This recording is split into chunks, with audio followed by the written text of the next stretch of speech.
Daily Update, what you should know about the Bishops' Conference in Baltimore.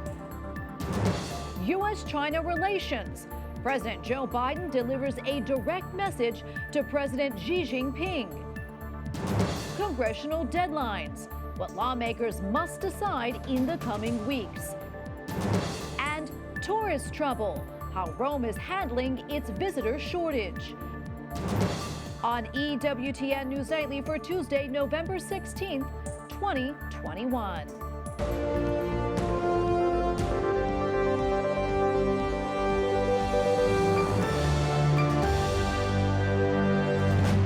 Thank you so much for being with us tonight on this Feast of St. Margaret of Scotland. I'm Tracy Sable. U.S. Catholic bishops gather in Baltimore for a high-profile meeting. The bishops will discuss and vote on a number of issues, including a focus on the Eucharist. The bishops are planning a Eucharistic revival in the U.S.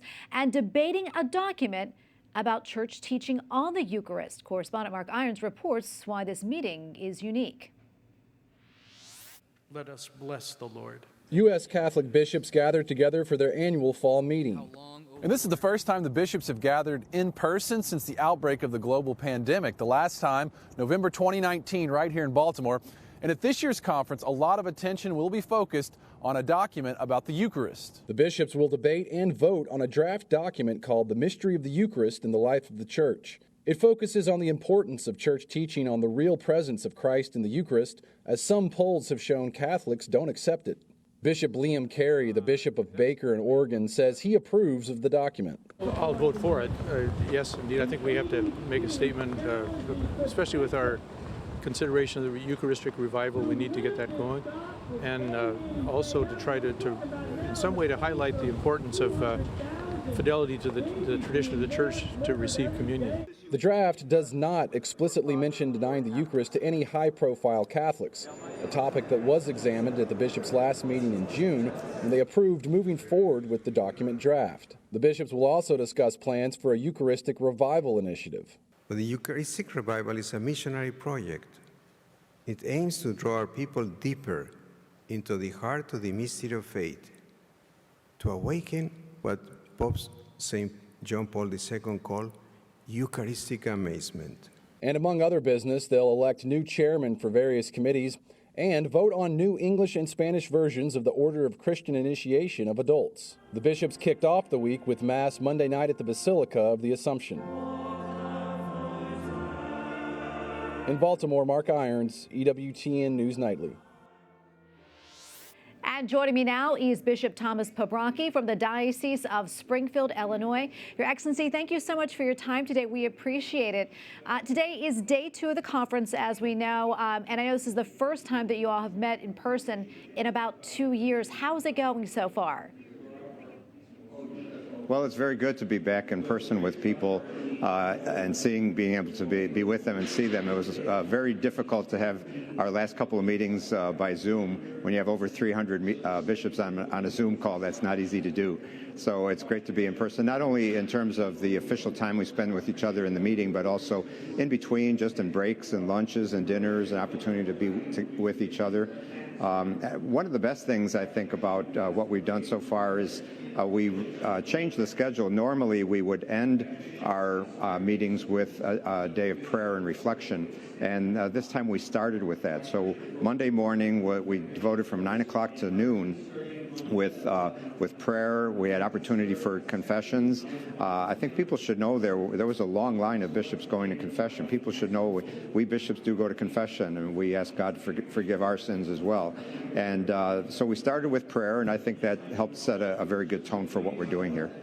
Yeah, and I know a lot of people are paying attention to the expected vote on the statement on Eucharistic coherence. What more can you tell us about that?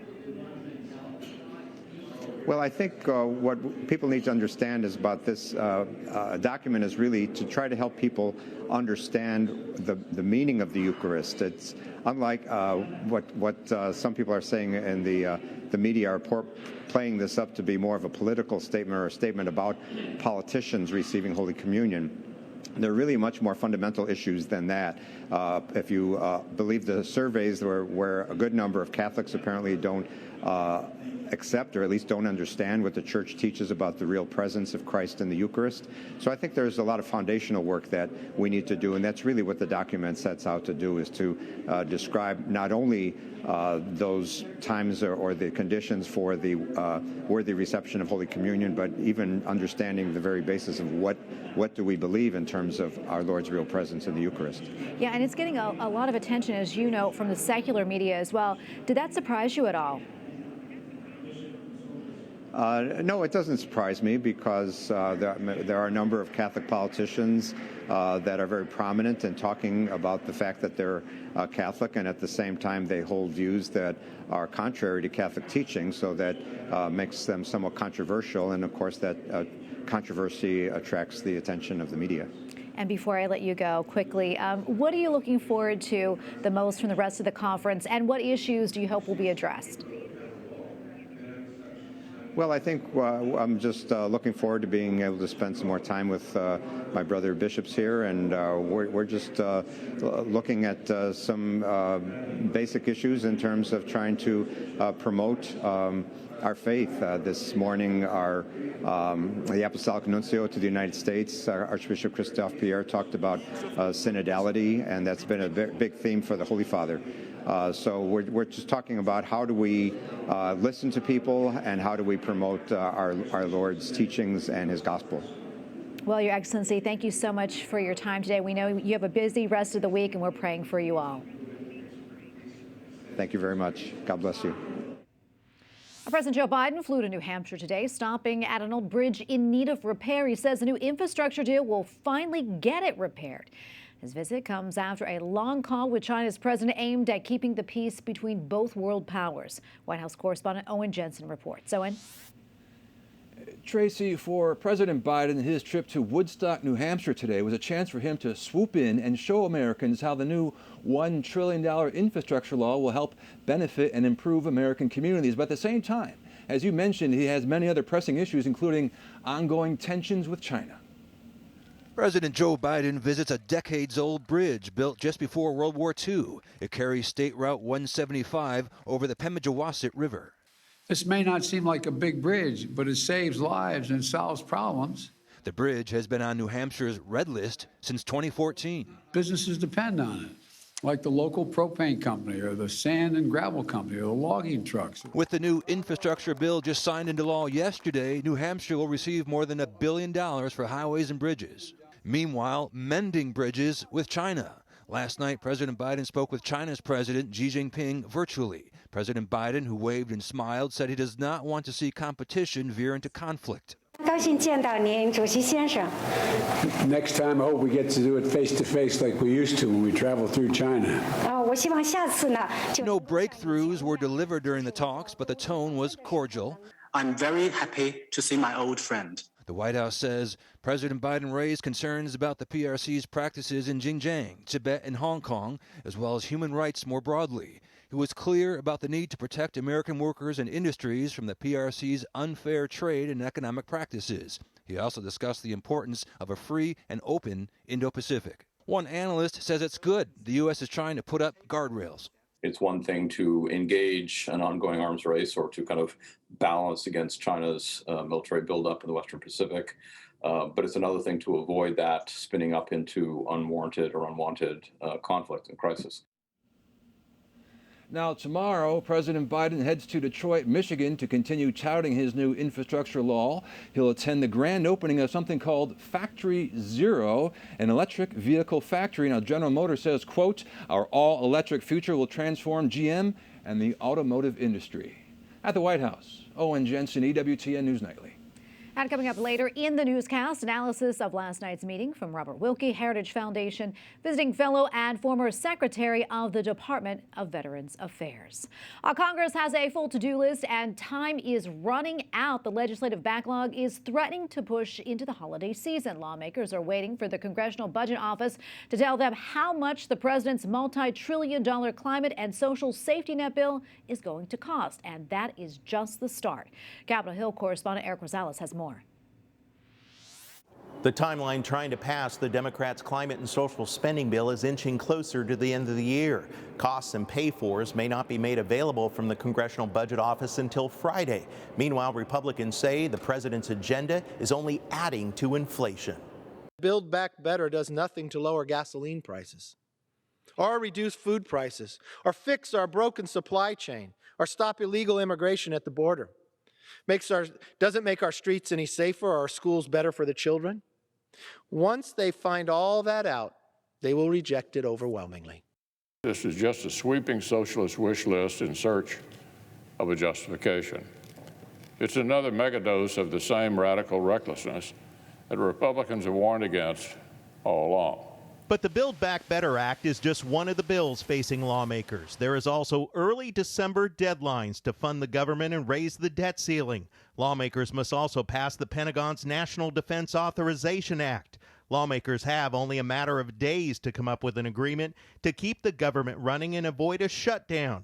Republicans tell me another continuing resolution is likely. The odds are that we'll have another CR, and that's not out of the norm in some ways, but you can use this money so much more effectively if you get it the first day of the fiscal year rather than 6 months into the fiscal year. Democratic leadership tells me they are proceeding full speed ahead. We are going to pass the Build Back Better Act. We also are going to deal with the issues related to the debt ceiling and the need to fully fund our government. Getting all these bills done by Christmas is a tall task. Democratic leadership is already warning lawmakers for long nights, working weekends, and putting their holiday plans on hold. At the Capitol, Eric Rosales, EWTN News Nightly. Coming up, violence overseas, where an explosion rocked one country's capital. And border dilemma, the migration problem facing Poland.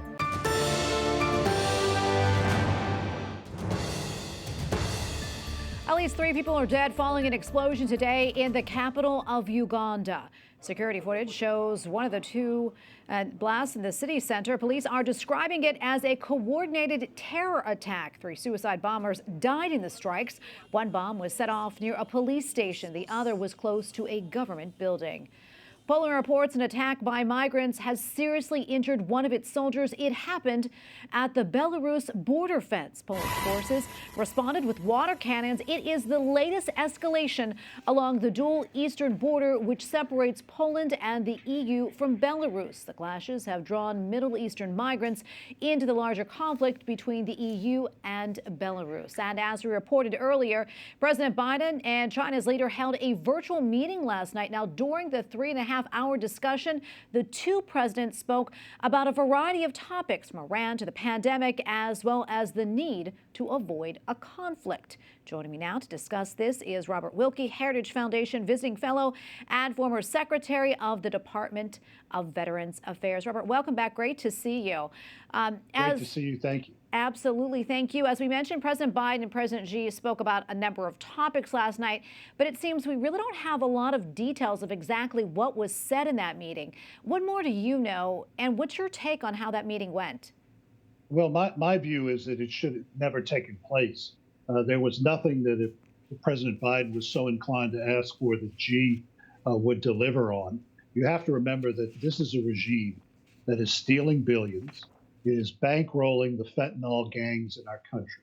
It's laundering billions of dollars of ill-got gains through our banks.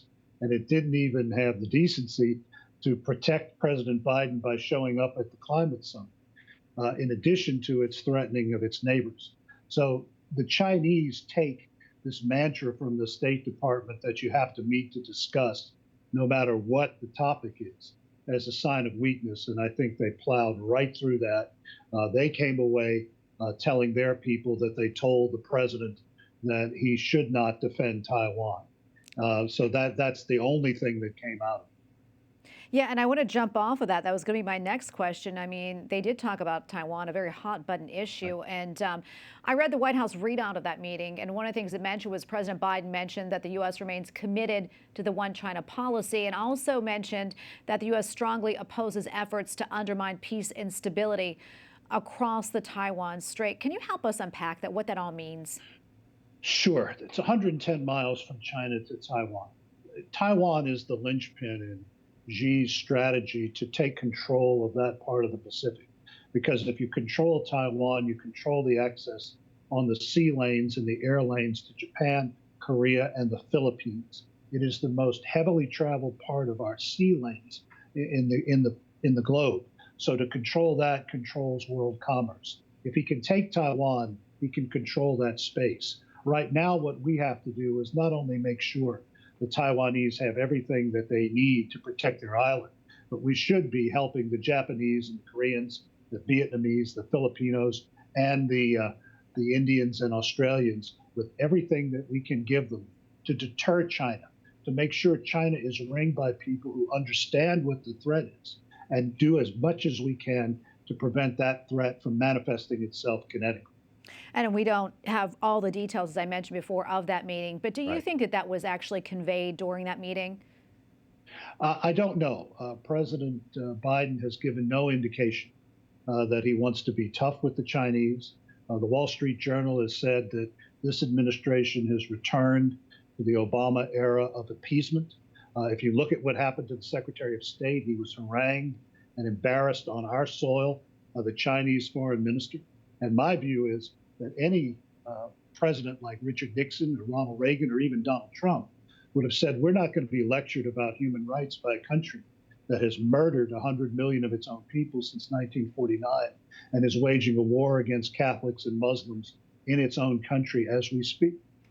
Yeah, and they did talk about human rights. I know that was one of the things that was touched on as well. That being said, you know, the Olympics are still being held or going forward in Beijing anyway. That's right. And we don't see any indication on the part of this White House that it understands that for Xi Jinping, face is everything. Saving face in front of his people and looking to the world as if he is what the Chinese party called him last week, a transformational historic figure. That is one ace in the hole that we have. I don't think that the Biden administration is ready to use it. The other thing that we have in our hands is that we control the reserve currency of the world. We have the ability to punish Chinese illegal activities all across this planet, and yet there's no indication that there's any desire on the part of this administration to actually get tough with the Chinese. You know, one thing that's actually getting a lot of attention, I'm sure you heard about this too, is how President Xi addressed President Biden, calling him, quote, an old friend. Why do you think that's raising so many eyebrows? Well, it's classic Chinese intelligence activity. They monitor, of course, everything that the president said. And because of the dealings of the president's son, President Biden and candidate Biden was very quick to say that he was not friendly with the Chinese president. His family was not friendly with the Chinese president. And so what the Chinese president does is call his bluff. It says, you are my old and dear friend. And that gets the White House spinning back on its heels. It's a classic diplomatic gambit and the useful use of intelligence on the part of the Chinese president, who has America talking about that instead of any of the other problems that we have with a militant China. And I guess we shall see if anything actually does come from that meeting last night. Thank you so much, Secretary Wilkie. Appreciate your time and analysis. Sure. Take care. Up next, virtual pilgrimage. How you can see Rome from home during the coronavirus crisis.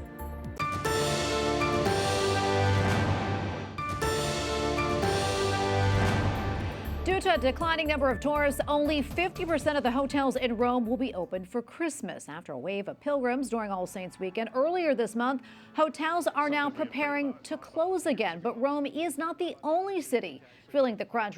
Roughly half of the continent of Europe is set to go back into another round of lockdowns.